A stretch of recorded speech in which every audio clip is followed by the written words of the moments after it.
morning. Thank you for inviting me. DNS, I don't think of usually as a database, but when I do, I also want to say that it is coherent, reliable, autonomous, and of course replicated.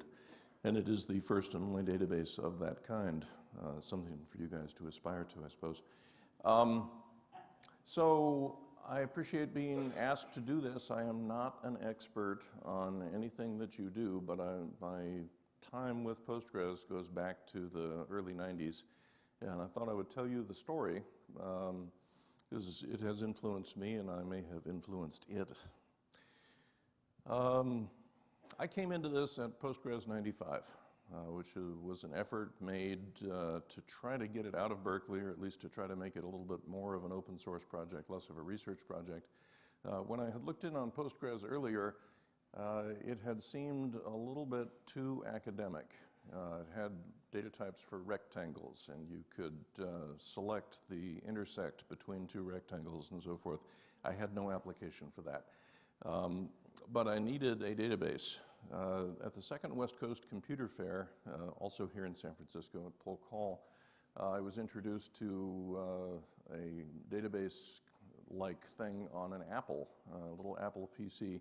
It was called What's It, and it was somewhat associative. It wasn't relational, but it was very interesting compared to all of the CSV files we had been dealing with up until that time. I myself wrote a list management package for my high school. Hopefully they're not still running it. When I got into the MPE world, that was an operating system by Hewlett-Packard for their mini computers, I learned about Image, HP 3000 Image, and that was very interesting. That was the first time I had an opportunity to work with referential integrity. And boy, we used the heck out of that.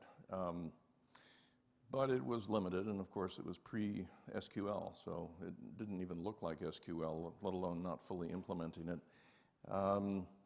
Get into the Berkeley Unix days, and of course there was DBM. And DBM at first was proprietary. It had come with, I guess, V7, so it had come out of Bell Labs in some way. But it was just magic. A key value store that worked in relatively constant time per update was just wonderful. It had some problems with not having a vacuum facility, so you had to do your own work to periodically dump and restore. I'm going to come back to that point. GDBM was the GNU version, so it was bigger and had enormous license files, and it was slower. So we used that for a while, and then finally Keith Bostick and his family put together something called Berkeley DB, BDB, which we all call DB Open, because that's the only symbol it exports. Everything else is a function call through that pointer. And DB was very interesting. It was actually written to support the Berkeley version of VI. So if you're wondering where that line number interface came from, it was because they needed it for VI. And it was wonderful, and yet it's all key value stuff. So clearly more was needed. And when Postgres 95 came out, I said, okay, this I can build. I was a contractor at BSDI, which was the first BSD commercial open source company. So I was running BSD OS, probably 2.1 or whatever when this came out, and loved this. So understand that most of us in the era of the 80s and 90s did not have the source code to our operating systems. They had come to us from some vendor. And what that meant was when I took a job at Digital Equipment, you may remember them, they made Vaxes. I took a job at Digital Equipment in 1988. It was because I needed the Unix source code, and they had Ultrix, and so that was a way to get close to that. We had to do stuff like that. In fact, the job itself was research support programmer. So I was supposed to spend half my time helping researchers with their various projects and the other half as a sysadmin. And it was that work as a sysadmin that led to having to understand DNS and then discovering that bind had a lot of bugs and fixing them. And so that's where that whole thing all came from, was getting a job as a sysadmin to get close to the source code. Nobody would think that today because the source code is really probably the first thing you get with your operating system. But what that meant was I was dual purpose. I was considered by some to be a programmer who also carried a pager. And I was considered by others to be a system administrator who could also write device drivers. And again, that was the way you got those jobs, and so you made sure you were fairly good at those things. So the way that Postgres appeared to me was like a file server, except it wasn't files. But the idea is you had some computer, you attached a bunch of storage to it, and then you ran this on that, and then everything else would run on other computers. So it was not unlike, say, NFS. I'm going to reach over the network to get to the thing that's got my storage, but the interface is not the POSIX file interface, but rather something that was SQL-like. So it was very cool, and it just slotted into my thinking, slotted into my working, and it was a good deal. I want to say there was something called MSQL, which I believe is what became MySQL, and I ignored it because it looked like it came from the Linux people, and the BSD people didn't like the Linux people very much in those days. We all drink together now. But you know, when it was time to drink with MySQL people and argue about which database was better, certainly the lack of ACID compliance would come up. Okay, so that's the prehistory. This man is no longer with us. His name is Jon Postel, and he died in 1998. But in 1997, he was still very much the Internet Assigned Numbers Authority, which was not an elected or appointed position. It was just back in the, I don't know, early 70s, somebody had to do it, and he raised his hand, and so he was the guy. And it was a relatively quiet job until the Internet got commercial. When we converted the Internet from sort of an NSF utility for universities and contractors into, we privatized it, commercialized it, and turned it into what it is today, all of a sudden there was money where there had never been money. And you'd think that'd be good because you'd get some and spend it on what you needed, but that was not what was happening. Other people who wanted to make money went to him and said, I want a top-level domain, I want network space, I want whatever it was they needed to make their business plan progress.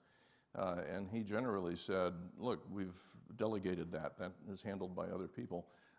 But he got a lot of interest. They really dogged his heels. They made his life a living hell, as near as I can tell, and may have been responsible for his heart attack. But anyway, I had been bugging him for years. I kept saying, John, there's whois for all the various TLDs, and there's whois for all the various, like, RIPE had whois and so forth. But there's no whois at your level. You don't have anything that explains how you delegated these things and to whom you delegated them. You couldn't even figure out who was the country code administrator for a CCTLD, except by going to his FTP site and downloading a text file on it. And so I'd been bugging him about this for years. He called me up. He said, okay, now's your time. We're setting up a new thing. We're gonna commercialize the registry function at the top level, and if you still want to provide that, if you're still willing to write code, then by all means get started. You got a few months. And I had been talking to him about this anyway. This is what his alternative to ICANN would have been. Had he lived, ICANN would be very different today. So he had a vision for ICANN that is much more like ICANN is today than as it was in 1998 when it was founded. But he didn't, he was the only guy. If he had lived, he could have gotten his vision, and instead we had to do it ourselves, which has taken 25 years and it's very messy, or 20 years anyway. So we pulled out Postgres 95 and said, okay, what's the schema going to look like for whois? Well, you know, you get phone numbers and various things. So it's the usual application designer question. But I noted, especially with regard to the whois for network types, that there were no network data types. And this seemed bizarre, because what I really wanted to be able to do was to say, show me all the rows in this table that are subnets, where this particular column is a subnet of this particular value. Or I wanted to sort by network value and so forth, and it just wasn't there.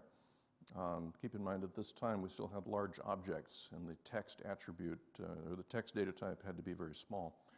So it was very primitive at that time. So I looked into, as any programmer would do, because that was the other half of my personality, I looked into the extension API and I said, well, it looks like you can code up your own data types. So I'll just do that. And I had just completed writing a bunch of parsing code and presentation code for both networks and CIDRs because that was part of my bind work.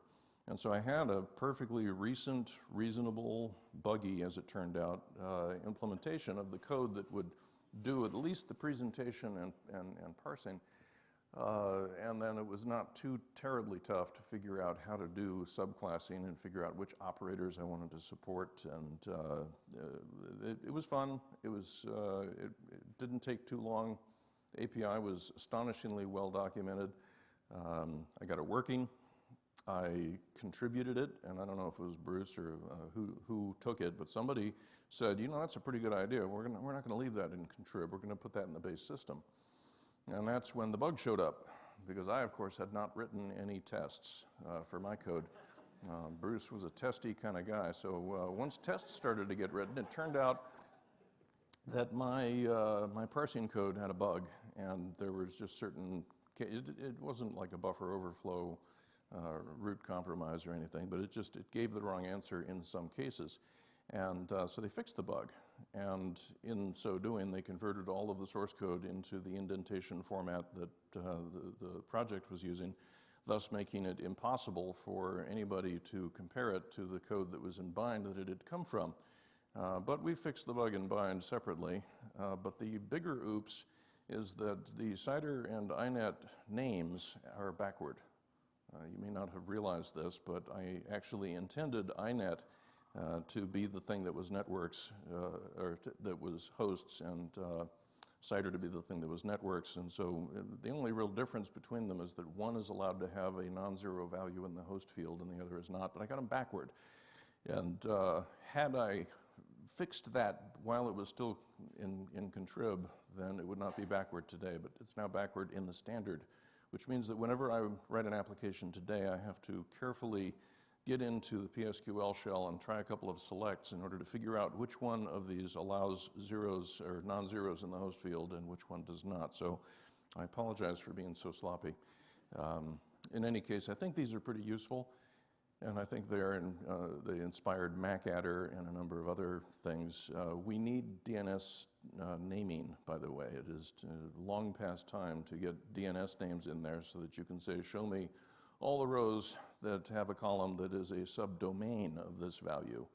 And right now, everything that I do that does that is using regular expressions, and that is both slow and error prone. So somebody needs to work on this. And by the way, my colleagues at Nominum, which was then called Internet Engines, actually wrote all that code. So you might be able to get it out of them as a starting point. Anyway, the last thing I'll say about INET and CIDR is they're slow. And so the people that I've talked to who do really big tables full of this kind of stuff have got their own contributed data type, and you'll find it in contrib. I think it's called IP, and it doesn't have all the features that this one has, but it is really, really much faster. And I think that probably means I implemented these wrong, but it probably also means that the project should consider adopting the faster one, because that's what people want to use. Okay, let's talk about maps. I started the first anti-spam company in the mid-90s, and I got sued by a lot of people. A lot of very rich companies wanted to send email that they didn't have permission to send.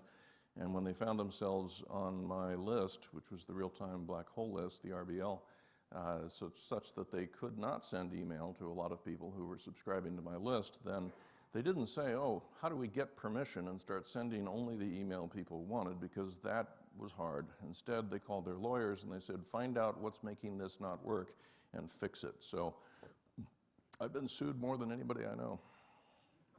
I've been sued by a company now known as Experian, which at that time was called TRW, and they have more lawyers than I have cells in my body. And they don't have to win a lawsuit. All they have to do is tie you up in discovery until you're bankrupt. Anyway, we eventually sold maps to another company called Trend Micro because by that time I had had to sign a personal guarantee to my lawyers, and they were getting set to force a sale of the house my family was living in order to get some of the millions of dollars I then owed them. And instead of telling my wife all of this and having to deal with the consequences of that, we sold the company and used that money to pay those lawyers. Anyway, this is an example of learning things the hard way. I recommend careful study before leaping off the cliff now, but at that time I did not. Anyway, so we had the problem at Maps of dealing with spam samples. And for any given era, there is something like 640K where it seems like enough, and you start to make design assumptions around it, and then it turns out a few years later that that's paltry and you needed to think very differently. But what we had was the Berkeley Fast File System running on a bunch of BSD-OS servers, running at that time on SCSI 2 hard drives. And the Berkeley Fast File System was great work. I don't want to put it down in any way. But after a few 10 million files, it gets slow. Backups get slow. FSCK runs out of memory and so forth. So we said, this business of keeping spam samples in the file system is crazy. We need a better system. So I wrote this utility called PGcat. And you can see the usage message. I last released this in 2016. And all it does is, it's a C program that opens files in your file system and turns them into gets and puts, updates, inserts. And it was huge. It was much faster than the file system for the number of tens of millions of files that we were dealing with. And it allowed us to have a central repository that we weren't using NFS to share with all of the other shards of the Maps RBL application suite. This is still out there. It was offered in Contrib, but never uptaken. So it's sitting there. It's got an open source license. I've given you the URL of the char file. So char is, for those of you who weren't around back then, how we used to pack up source code to share it with each other instead of tar files or zip files or whatever we do now. Anyway, I learned libpq as a side effect of this, and I learned to hate the quoting rules because with libpq, you still have to make sure that whatever your text attribute is has a backslash in front of any quote. So my test for this was to put Unix kernels into the database as text elements.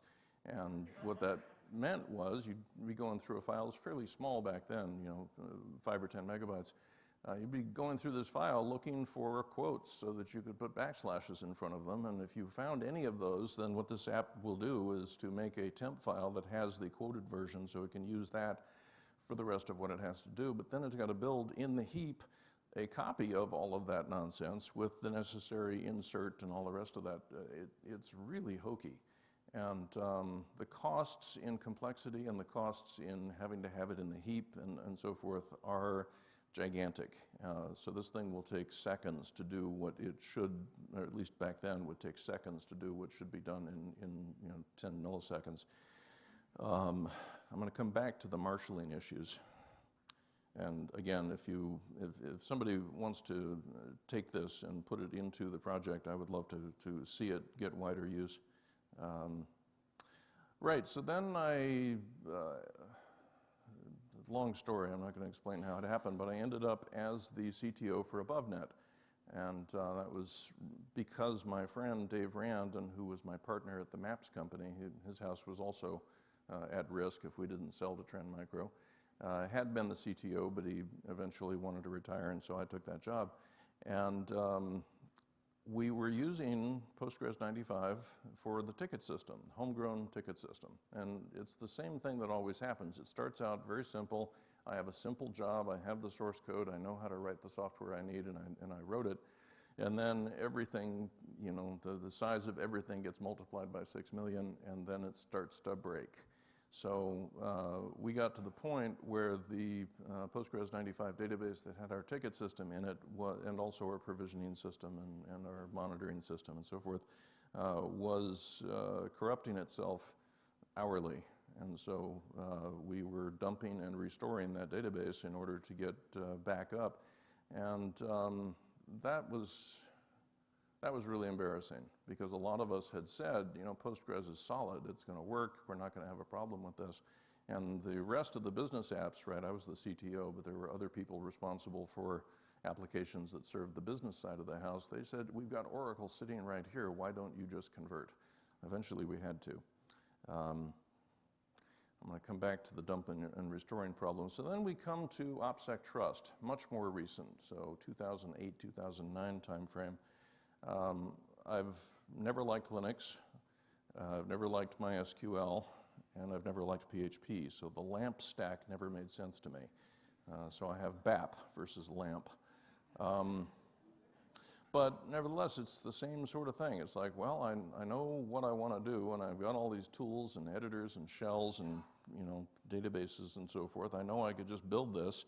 And there's certainly no off-the-shelf anything. You know, you're not going to get this done by taking Drupal and writing a bunch of plugins for it. So I did, and in the way that these things always do, it got a little bit more complicated as time went on. In particular, we started with one trust group and then had to support many, so that really caused a lot of schema revisions. For those of you who have written schemas and have written applications that required schemas, I will tell you that my lifetime of experience says that you have to spend a great deal of time whiteboarding your schema or using a GUI tool if you prefer that. And anytime it becomes inconvenient, you have to immediately add a week or two to your project to revise the schema, write the converter from the old database to the new database, write the version of your code that only speaks to the new schema, and then do that. Because if you ever let the schema rot, then it will constrain all of your future choices. But if you pay that price the moment you encounter it, then it will seem like magic to you. You'll be moving when other projects are not. So that was done with this. There are no compromises in the schema per se, although some of the field names are bad, and I'm using a magic cookie value in one place. But the problem is, over time, you end up with something that looks a little like this, which is something that happens every time that particular web app wants to display the member list. And you're doing this enormous select that combines almost everything from almost every table in order to get something that you can display. This may not look bad to you, but that's only the first third. So, and I want to say that every character that was typed here made sense at the time I typed it, but it does not make sense looking at it now. I mean, I have to do a whiteboard diagram to understand my own code, and that means I've done it wrong. That means that at some level the schema is troubled. Nevertheless, the fact that there's something out there that offers me this much rope with which to hang myself is a gigantic win. This is, I realize that it has costs, but the alternative cost is CSV files or HP 3000 image or something. So this lets me do work the way I think, and I can't thank the people who have been maintaining Postgres all these years enough for the power that they've given me to express myself this way. So now I have some advice. This would not be a complete picture of my Postgres journey without a family picture. This fellow was born in 1991. He's part of a whole generation of people who never worked with green bar paper. And, you know, I was a punk. I was always a punk. I had long hair and so forth. And so when I came into data centers that had mini computers, I was the punk who wanted to write everything in C or Pascal or whatever. And so the Fortran and the COBOL guys were not always happy to have lunch with me and so forth. But there was a certain self-similarity among all of us, right? We all knew how to take a data products band printer apart and fix the paper jam and everything else. We were using the same computers, we were just thinking very differently about our code. And so we were more alike than we were different. These kids are much more different than they are alike. He does not know why 80 columns is the default for Xterm. He doesn't, he can use Vim or whatever comes on his Mac, but he doesn't. He uses an integrated development environment that colorizes all of his JavaScript, and it works perfectly for him. He's able to think about what he wants to do instead of how to do it, which I think is what we were aiming for, but we didn't realize what the costs were going to be. He doesn't know what troff is. He's never written in a markup language. He thinks Markdown is, some alien space toy. And when we get to, this is my son, this is a picture of him speaking at the BayFug FreeBSD users group. He was working for IX Systems at that time.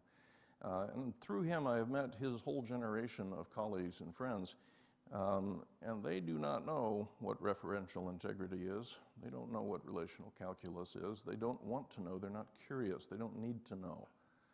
They're working with a whole bunch of objects, which whenever they try to express them in presentation mode, pop out as JSON. So they even think of them as JSON objects, although obviously inside the JavaScript interpreter, they've got some other representation.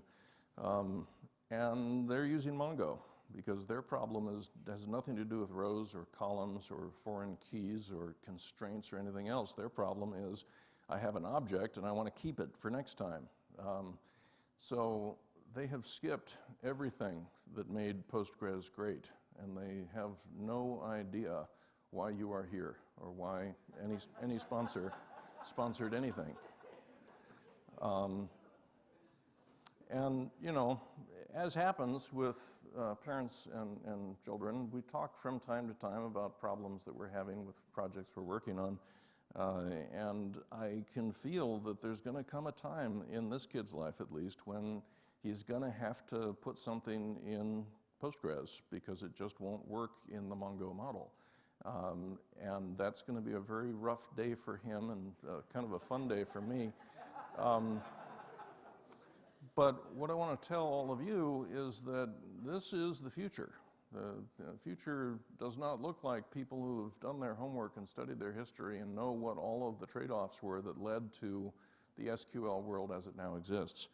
And again, it's not, I happen to have somebody living in my house who's introduced me to that generation, but the whole generation works that way. I have to hire from this generation in my day job. So I want to say, there's a movie in which there was a line where it said, in the future, all restaurants are Taco Bells. I think it had Sylvester Stallone in it, or somebody. Anyway, the future does not look like the past, as I just mentioned. It looks very much like Mongo or like object stores. This particular one, called Ceph, C-E-P-H, has caught my interest because it is being ported to FreeBSD, whereas all of the other ones are kind of outliers, and I would need a Linux VM to run them, and I just won't do that unless I have to. But this is cool. They've got their own replication, so it would remind you of Hadoop and so forth. You build a cluster with a lot of shards, and then it participates in some kind of API where you ask somebody over a TCP session to do something for you, and then it talks to everybody else and gets it done. And so the whole thing that we did, where you might build, I don't know, ZFS, or you might build big file systems, big file servers, and then run your apps on top of it, is covered in the right-hand bucket, which is that if you have an application that uses file systems, that's if, then you can express your object store using POSIX semantics, meaning chdir and read and write and open and create and so forth. You'd also think of this as VFS, if you know how NFS is wired internally.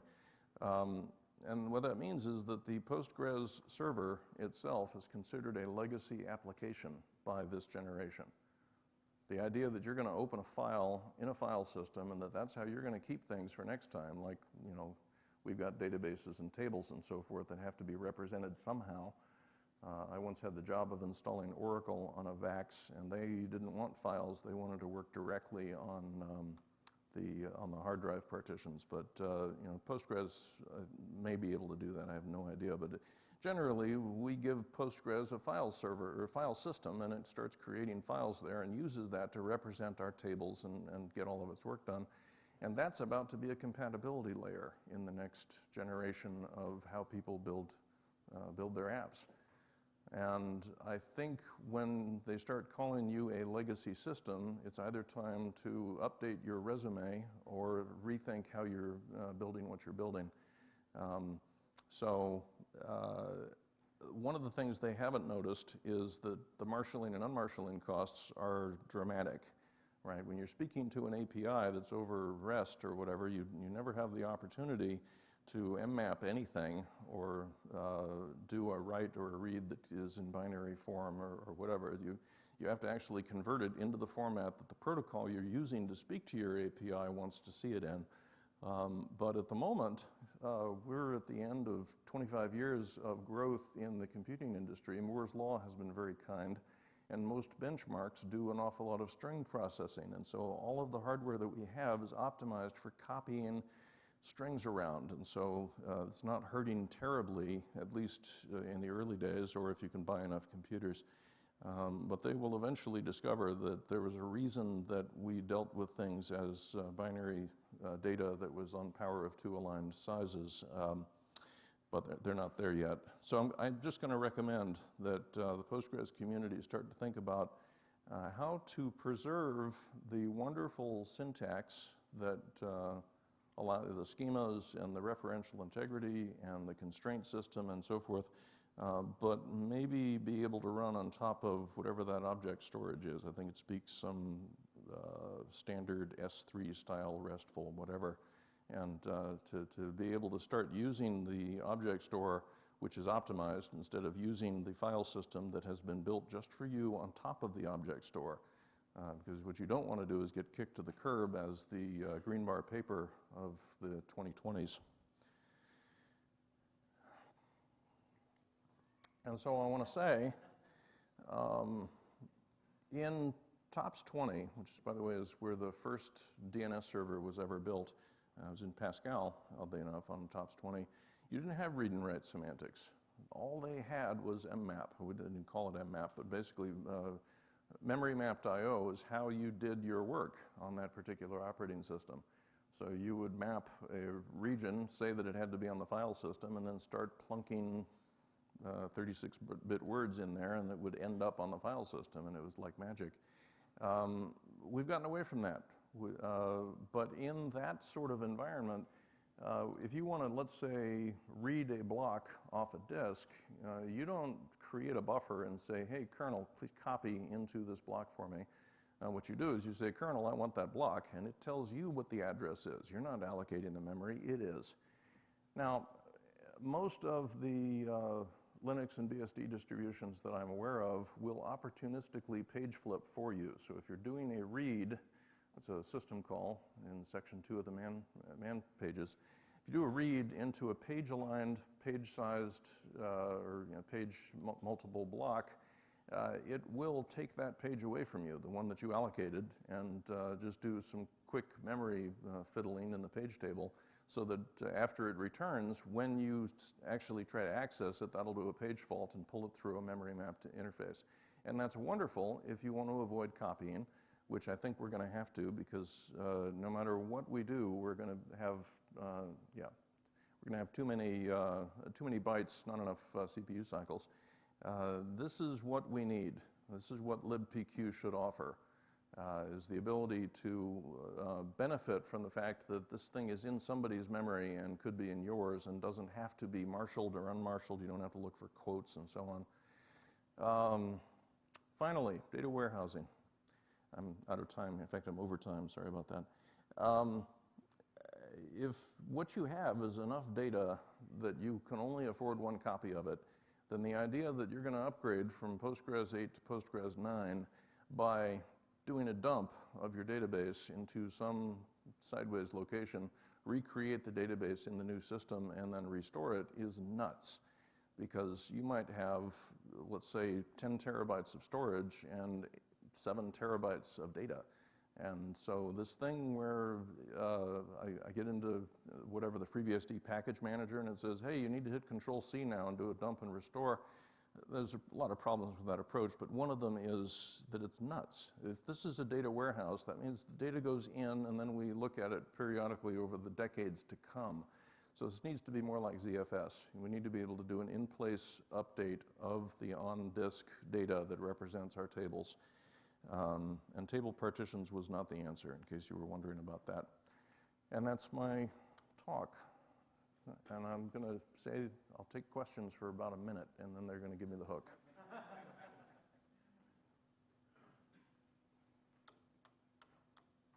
Or not. Thank you.